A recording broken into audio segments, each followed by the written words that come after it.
আমার সেকেন্ড ইয়ারের second formative assessment exam is knocking at the door. আর আমার সিলেবাস সম্বন্ধে খুবই কম আইডিয়া আছে, তার উপর আবার আমি সেই কন্ডিশনকে আরও ওর্স করার জন্য বেশ কয়েকদিন বন্ধুদের সাথে পাহাড়ে ঘুরে আসলাম। এখন তো শুধু ঠাকুরই ভরসা।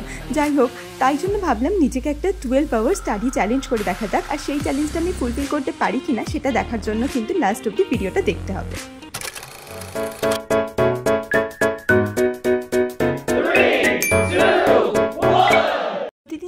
সকালটা খুব স্লোলি শুরু হয়েছিল। ঘুম থেকে উঠে ভাবলাম একটু যোগা করব, তো একটু যোগা করে নেবার পর তারপর দেখলাম সাডেনলি গ্রুপে একটা মেসেজ এসছে সেকেন্ড ফর্মেটিভ অ্যাসেসমেন্ট এক্সামের রুটিন। তাই জন্য ভাবলাম আর লেট না করে তাড়াতাড়ি ব্রাশ করে নেওয়া যাক।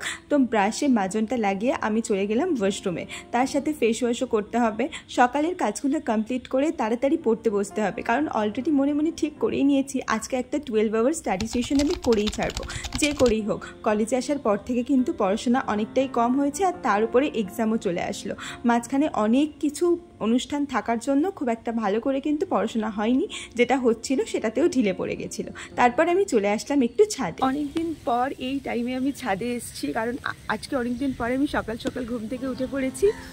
আর কালকে রাত্রেবেলা কিছু জামা কাপড় আর কি শুকনো করতে দিয়েছিলাম, তো ভাবলাম যে সেগুলো আজকে তুলে নিয়ে যাই, কারণ আজকে ওয়েদারটা দেখে মনে হচ্ছে যে একটু পরে বৃষ্টি নামতে পারে, তো সেই জন্য এটা ভাবলাম। তো আগে সেগুলো তুলে নিই, তারপর জলদি জলদি করে রেডি হয়ে চলো পড়তে যেতে হবে লাইব্রেরিতে। সকালের মালদাটা কিন্তু বড্ড সুন্দর, আর আমাদের কলেজের ছাদ থেকে যে ভিউটা দেখা যায় সেটা কিন্তু আরও সুন্দর। তো এরকমই দেখতে আমাদের হস্টেলের যে টেরিসটা সেটা। আমি আর দেরি না করে যেগুলো জামাকাপড় আগের দিন শুকনো করতে দিয়েছিলাম সেগুলো তুলে নিলাম। জামাকাপড় তুলে নেবার পর এবার চলে আসবো নিচে, তারপর ফটাফট রেডি হয়ে বেরিয়ে পড়বো আমি লাইব্রেরির উদ্দেশ্যে। আমি বেশ কিছুদিন ধরে ভাবছিলাম তোমাদের সাথে একটা বায়োলজি বইয়ের কিছু রিভিউ অ্যান্ড ডিটেলস শেয়ার করব। তো আমি এই বইটা প্রথমে অর্ডার করে নিই neetprep.com এর ওয়েবসাইট থেকে। তোমরা যদি করতে চাও তোমরাও ডেসক্রিপশন আর পিন কমেন্ট চেক করতে পারো। সো বইটা তো আমি পেয়ে গেছি হাতে, এই হচ্ছে সেই বইটা। এই বইটা এবার তোমাদের সাথে আমি রিভিউ করে দেখব এই বইটাতে কি ভালো আছে কি খারাপ আছে, একটা অনেস্ট রিভিউ তোমরা পাবে। অ্যান্ড আই হোপ এটা দেখতে তোমাদের খুব ভালো লাগবে। So without any further delay চলো এই বুকটা তোমাদের রিভিউ করে দেখাই। বইটা তো আমার প্রথম লুকেই খুব ভালো লেগে গিয়েছিল, কারণ এখানে রয়েছে 2700+ অরিজিনাল এনসিইআরটি বেসড এমসিকিউ, যেগুলো ক্রিয়েট করেছেন doctor NK Sharma, and also আছে অনেক PIQ MCQ as per rationalised NCERT books, audio and text solution for all the MCQ throughout the Telegram board. Telegram বোর্ডটা হচ্ছে @MIB11BOT। Very important NCERT lines marked for all chapters and units. আর এখানে ছবিগুলো খুব সুন্দরভাবে দেওয়া। NEET 2024 biology যে question paper সেটাও আছে, মেন্সটা আছে, আর এক্সট্রা যেটা হয়েছিল সেটাও আছে। আর 25+ অনলাইন মক টেস্টেরও অ্যাভেলেবেল আছে কিন্তু এখানে।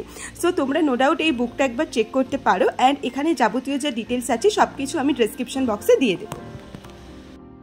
এরপর তো আমি ফটাফট একটা টি শার্ট গলিয়ে আর একটা প্যান্ট পরে চলে গেছি লাইব্রেরিতে।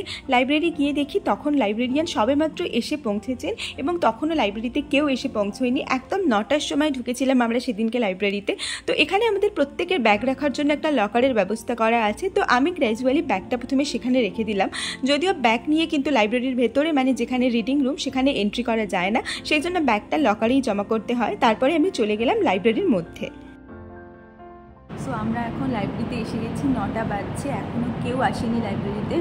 সো হিয়ার ইজ অঙ্কিত। তোমরা সবাই বলো অঙ্কিত তাকে ভিডিওতে কেন আনো না, দিদি কেন আনো? এদিকে তাকা না রে, ভিডিওর দিকে তাকা। সো চলো আমরা আর দেরি না করে পড়াশোনা স্টার্ট করি। অ্যান্ড আজকে আমরা কতক্ষণ চ্যালেঞ্জ নেব পড়াশোনার? 2 ঘন্টা। বল কতক্ষণ চ্যালেঞ্জ নেব ক্যামেরায় বল। 2 ঘন্টা। এই 12 আওয়ার স্টাডি চ্যালেঞ্জের ভিডিও হচ্ছে 2 ঘন্টা। তুই 2 ঘন্টা, আমি 2 ঘন্টা পড়ি, 10 ঘন্টা পড়ি, 12 ঘন্টা হয়ে যাবে।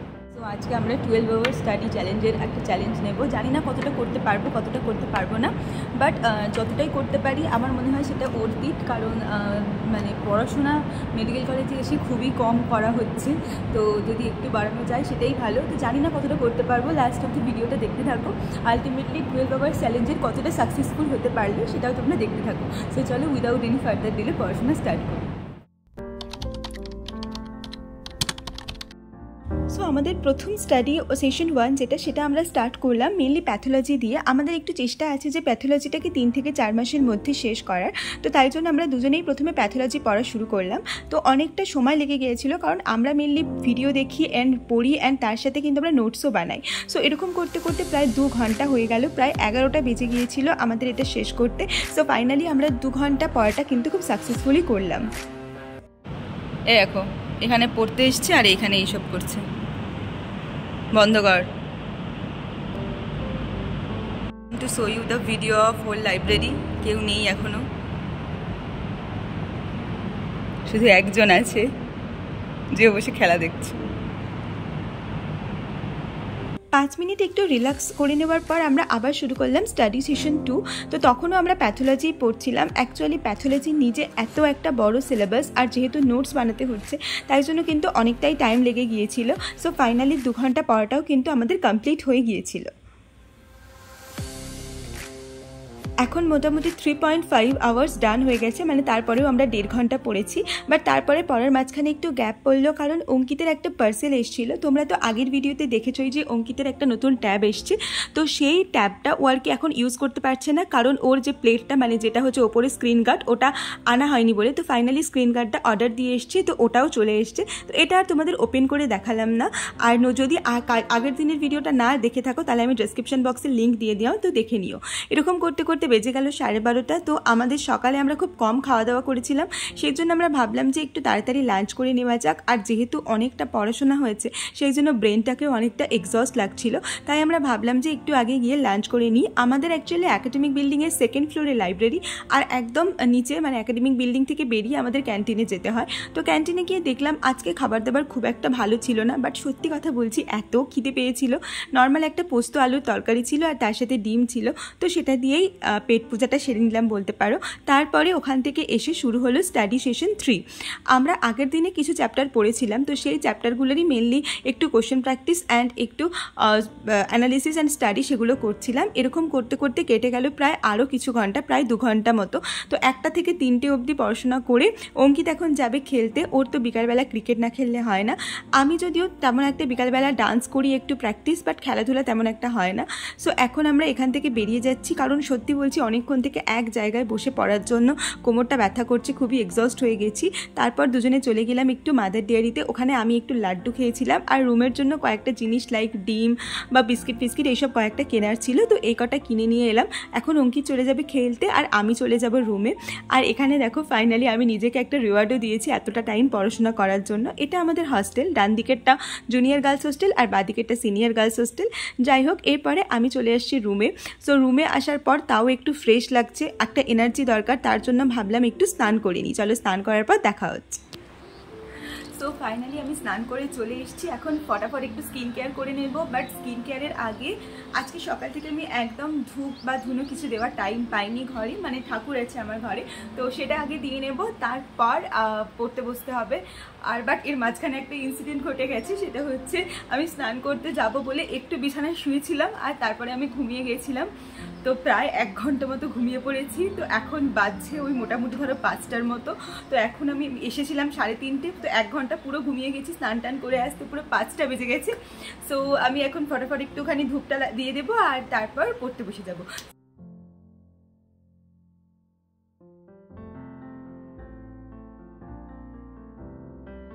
ওকে, আ কুইক লিটিল আপডেট। এটাই যে আমি সকালবেলা প্যাথোলজি পড়েছিলাম লাইব্রেরিতে গিয়ে, আর এখন আমি 2nd সেমিস্টারের জন্য ফার্মা পড়া এখনও স্টার্ট করিনি। সো এখন আমি কিছুটা ফার্মা অ্যান্ড অল এসব পড়বো ভেবেছি। অ্যান্ড আমার যে পড়ার জায়গাটা আছে ঘরের, সেটা অ্যাকচুয়ালি খুব কম, যেহেতু আমরা 3 সিটার রুমে অ্যালটেড হয়েছি, সেই জন্য খুব একটা বেশি বড় মানে পড়াশোনার জায়গা পাওয়া যায় না, বা আলাদা করে কোনো স্টাডি টেবিল সেট আপ বা কিছু, যেটা তোমরা আমার ভিডিওতে কোনোদিনও দেখোনি।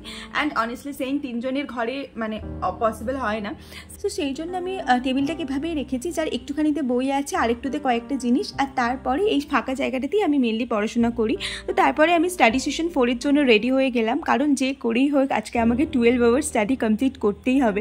তো এখনই আমি পড়তে শুরু করলাম। দেখো, আমি MBBS এসে একটা কথা বুঝেছি, তোমরা অনেকেই আমাকে বলো দিদি তুমি কখন পড়াশোনা করো। সো আজকে ভাবলাম একটা ফুল ডেডিকেটেড ভিডিও শুধু পড়াশোনার উপরেই থাক। ইটস নট অ্যাবাউট ভিডিও, এটা ভিডিওর থেকেও বলতে পারো আমার কাছে ইমোশনস অনেকটা বেশি, কারণ মানে 12 আওয়ার্স পড়তে পারা MBBS মতো প্রফেশনে এসে এটা কিন্তু অনেক বড় ব্যাপার। হ্যাঁ, রোজ পসিবল হয় না, আর আমরা যারা কন্টেন্ট ক্রিয়েট করি বা আমরা যারা অন্য কোনো কাজের সঙ্গে যুক্ত MBBS এর পাশাপাশি, তাদের পক্ষে তো কখনোই হয় না। হ্যাঁ, যদি আমি কন্টেন্ট ক্রিয়েশন না করতাম তাহলে হয়তো আমি রেগুলার 12 to 14 আওয়ার্স পড়তেই পারতাম, লাইক নিট লাইফ। তো আমার মোটামুটি 8.5 ঘন্টা পড়া আজকে কমপ্লিট হয়ে গেছে। তো এরপরে আমার অলরেডি চোখে ব্যথা শুরু হয়ে গেছে, কারণ অনেকক্ষণ থেকে পড়ছি, মানে প্রায় সারা দিন বলতে পারো আজকে শুধু পড়া, একটুও রেস্ট নিতে পারিনি, মাত্র 1 ঘন্টার মতো ঘুমিয়েছি। তারপরে ভাবলাম যে আরও 1 ঘন্টা পড়ি, তারপরে একেবারে ডিনার করতে যাব। যদিও আজকে ক্যান্টিনে ডিনার করতে যাওয়ার আমার একটুও ইচ্ছা নেই, তাই ভাবলাম আজকে একটু বাইরে যাব। তো অঙ্কিতকে বললাম যে একটু বাইরে যাবি, তো ও বললো হ্যাঁ ঠিক আছে যাব। তাই জন্য দুজনে মিলে আমরা একটু ক্যাফেতে চলে গিয়েছিলাম। একটা নতুন ক্যাফে হয়েছে মালদাতে, চিল হাব বলে। তোমরা যদি কেউ মালদা থেকে থাকো আর সেখানে গিয়ে থাকো তাহলে অবশ্যই আমাকে কমেন্ট করে জানিও। আর যারা মালদায় থাকো কিন্তু এখনও যাওনি, তাদের আমি অবশ্যই রেকমেন্ড করবো ওখানে যাওয়ার জন্য। দামগুলো মোটামুটি রিজনেবলের মধ্যেই দেখলাম, আর অ্যাম্বিয়েন্সটা খুব ছোট্ট কিন্তু খুবই ভালো বলতে পারো, আমার তো বেশ ভালো লেগেছিল। আর এইটা ছিল মানে ওই রেস্তোরাঁটা, অ্যাকচুয়ালি রেস্তোরাঁ বলবো না, ক্যাফেই বলবো। এটা অ্যাকচুয়ালি ওই V2 আছে না, V2-র উল্টো দিকে, মানে একটু এগিয়ে গিয়ে সামনের দিকে, তো সিআর মার্কেটের দিকে আর কি। তো ওখানে গিয়ে আমরা একটু ভেবেছিলাম আইসক্রিম খাবো, বাট আইসক্রিমটা খুব সুন্দর বানাচ্ছিল, বাট আমাদের ঠিক অতটা ভালো লাগছিল না বলে আমরা খেলাম না। এরপরে আমি আমার নিজের চ্যানেলটাকে একটু ফ্লেক্স করে নিলাম, যারা সাবস্ক্রাইব করোনি অবশ্যই করে দিও। তো এরপরে আমরা অর্ডার দিয়েছিলাম পাস্তা। আমি তো পাস্তা খাই না, অঙ্কিতি মেনলি পাস্তা খেলো, আর আমি মেনলি যেটা ভালোবাসি সেটা হচ্ছে বার্গার। আমার চিকেন বার্গার খেতে বেশ ভালো লাগে, তো আমি চিকেন বার্গার একটা অর্ডার দিয়েছিলাম এক্সট্রা মেয়োনিজ দিয়ে। যাই হোক, খাওয়া দাওয়া ওখান থেকে কমপ্লিট করে রুমে চলে আসলাম। 12 আওয়ার্স কমপ্লিট হতে আর মাত্র 2.5 আওয়ার্স বাকি। তো এটা আমার কাছে একটা বিশাল মোটিভেশন ছিল, যখন ভেবেই নিয়েছি যে এতটা টাইম যখন আমি পড়েই নিয়েছি তখন বাকিটাই বা কেন বাদ দিই। তাই জন্য প্রচণ্ড মোটিভেশন নিয়ে পড়তে শুরু করলাম। আজকে সকালে প্যাথো পড়েছিলাম, বিকালে ফার্মা পড়েছি। তো এখনও ফার্মার কিছু নোটস আমার লেখা বাকি ছিল, তাই ভাবলাম সেগুলো আগে কমপ্লিট করে নিই। আর আজকের ব্লগটা তোমাদের কেমন লাগলো, এরকম ব্লগ তোমরা দেখতে চাও কিনা সেটাও আমাকে জানিও, কারণ যদি আমি নিজে স্টাডি ব্লগ শেয়ার করি তাহলে আমারই অনেক লাভ হয়, অনেক উপকার হয়। So finally 12 hours done, so it's really a big achievement for me. So আজকের ভিডিওটা আর কন্টিনিউ করতে পারছি না, তো দেখা হচ্ছে পরের ভিডিওতে খুব তাড়াতাড়ি। বাই।